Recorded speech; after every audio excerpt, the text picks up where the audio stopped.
Panama Papers, a North Korean company has also been flagged up on that list. DCB Finance, established in 2006, was later put under sanctions by the US Treasury.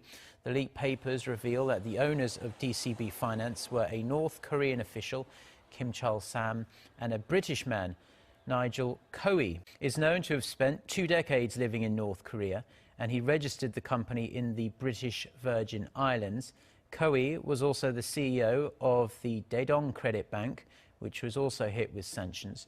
The US Treasury says that since at least 2006, Dejiang Credit Bank has used its front company, DCB Finance Limited, to carry out international financial transactions as a means to avoid scrutiny by institutions avoiding business with North Korea. Is on the march to build what it calls a strong modern military. It's proposed the notion of active defense, and now it's unveiled new guidelines on military reform. Also, 2 new military units have been formed. It's Rocket Force and Strategic Support Force. A big rise in the status of China's 2nd Artillery Force, the PLA's Strategic Deterrent Force. It's been officially renamed as China's Rocket Force, making the PLA a joint forces with the Land, Navy and the Air Force. In addition, the Strategic Support Force has been formed to highlight the importance of electronics and space in military strategies. 向军情敬礼。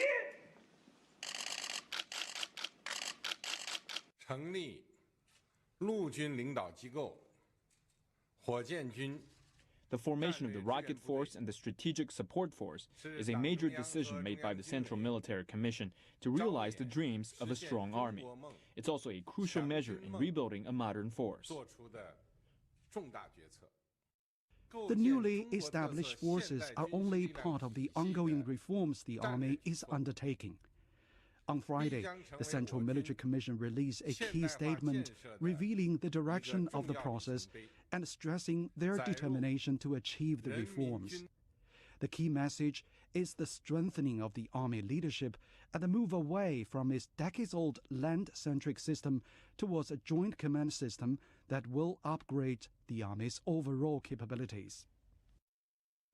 系统阐明了 The reform statement clarifies why there's a need to reform, what to reform, how to reform.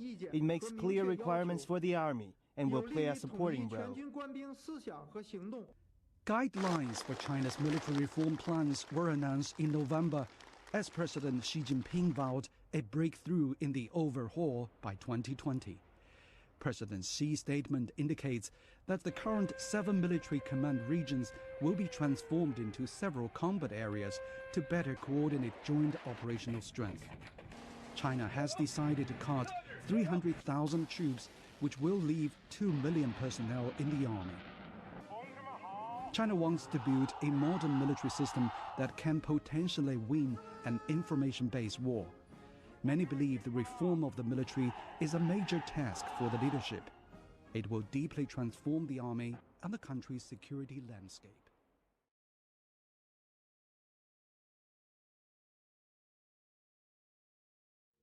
And Chinese Vice Premier Zhang Dejiang wrapped up a 4-day visit to North Korea on Wednesday. He was in Pyongyang with his delegation to commemorate the 50th anniversary of a treaty of friendship between the 2 communist countries.